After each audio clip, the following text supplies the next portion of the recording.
बिस्मिल्लाहिर्रहमानिर्रहीम। अस्सलामु अलैकुम वरहमतुल्लाहि वबरकातुहू। रांची यूनिवर्सिटी और नीलांबर पीताम्बर यूनिवर्सिटी में सेमेस्टर 4 के तहत MJ6 में हम लोग उर्दू कवायद शनासी के हवाले से दरख्वास्त और खतूत निगारी पर बात की थी। आज इंशाअल्लाह मज़मून निगारी पर बात करेंगे। सबसे पहले हम ये जानेंगे कि मज़मून निगारी क्या है, उसके उसूल व आदाब क्या हैं और उसको लिखने का तरीक़ा क्या है। तो आइए वीडियो शुरू करते हैं। मज़मून निगारी उर्दू नस्र की एक ख़ास सिन्फ़ है जिसे अंग्रेज़ी में एस्से कहते हैं। ये गैर अफ़सानवी सिन्फ़ है जिसका आगाज़ उर्दू में दिल्ली कॉलेज से होता है। सर सैयद अहमद ख़ान और उनके साथियों ने इस सिन्फ़ को बहुत फ़रोग़ दिया है।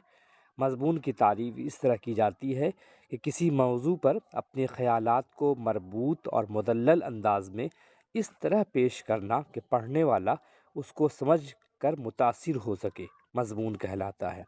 सर सैयद अहमद ख़ान ने मज़मून निगारी के लिए 3 शर्तों को ज़रूरी क़रार दिया है। सर सैयद अहमद ख़ान को पहला बाकायदा मज़मून निगार तस्लीम किया जाता है। वो 3 शर्तें क्या हैं? नंबर 1, मज़मून का पैराए बयान सादा हो, पेचीदा और पुरतकल्लुफ़ उसलूब मज़मून का ऐब है।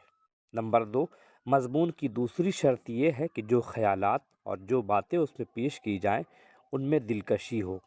सिर्फ़ अल्फाज और अंदाज़ बयान का दिलकश होना मज़मून के लिए काफ़ी नहीं।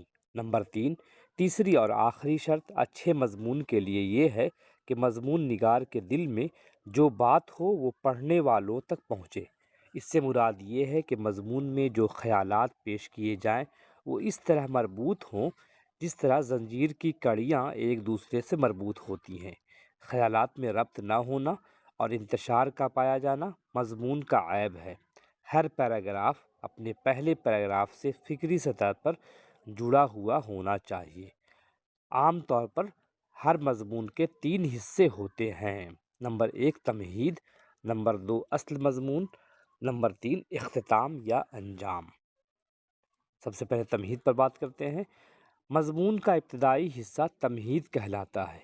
इसे ख़ास तौर पर दिलचस्प होना चाहिए ताकि पढ़ने वाला मज़मून के इब्तिदाई जुमलों को पढ़कर पूरा मज़मून पढ़ने के लिए ज़हनी तौर पर आमादा हो जाए। तमहीद का हिस्सा अगर खुश्क और गैर दिलचस्प होगा तो पढ़ने वाला उसके मुताले के लिए अपने आप को आमादा नहीं कर पाएगा। मज़मून के लिए अच्छी तमहीद मज़मून निगारी की कामयाबी की दलील है। इसके लिए फ़कत अंदाज़ बयान की दिलचस्पी ही काफ़ी नहीं बल्कि तमहीद में जिन ख़यालात का इजहार किया गया है उन्हें भी मज़मून में मरबूत होना चाहिए। अच्छी तमहीद मज़मून को एक वहज़त अता करती है। इसलिए ये मज़मून की इब्तिदाई शक्ल है। नंबर 2 है अस्ल मज़मून। तमहीद के बाद मज़मून निगार उन मसाइल की तरफ रुजू करता है जिसके लिए तमहीद कायम की गई थी। ये मज़मून का सबसे अहम हिस्सा होता है और पढ़ने वालों को ज़्यादा मुतवज्जह भी करता है। इसी हिस्से में मज़मून निगार मज़मून से मुताल्लिक़ अपने नुक्ता नज़र को पेश करता है और उसके हक़ में दलाइल भी फराहम करता है। मज़मून का ये हिस्सा ज़्यादा मंतकी, फ़िक्र अंगेज़ और ख़याल अफरोज़ होता है।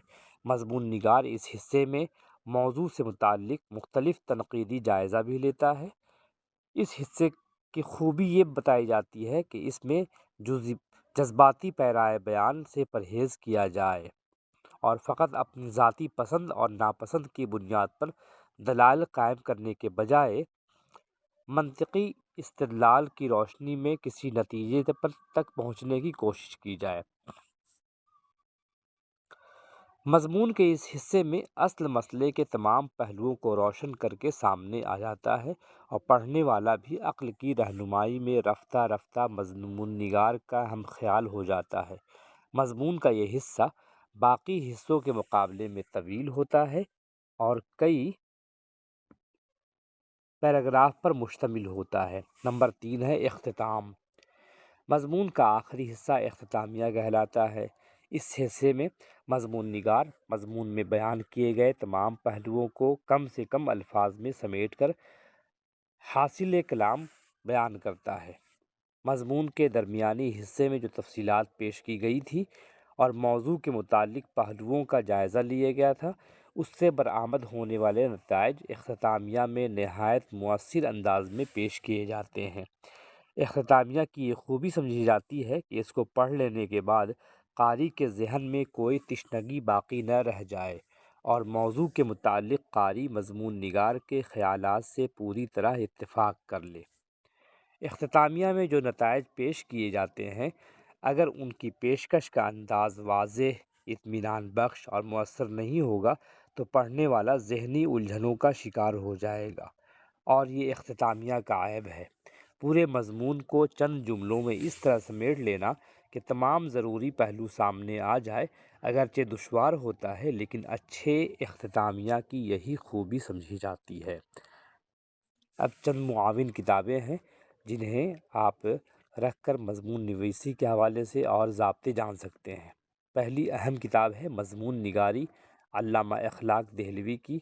یہ بہت اہم کتاب ہے، ریختہ پر دستیاب ہے۔ دوسری کتاب فن مضمون نگاری، مولانا آفتاب اظہر صدیقی کی، عام فہم ہے، سادہ ہے، سلیس زبان میں ہے، 2016 میں شائع ہوئی ہے۔ دونوں کتابیں آپ کے لیے مفید ہیں، ان کتابوں سے آپ رجوع کر سکتے ہیں۔ پھر ہم ملیں گے کسی نئے ویڈیو کے ساتھ، تب تک کے لیے اجازت دیجیے، خدا حافظ۔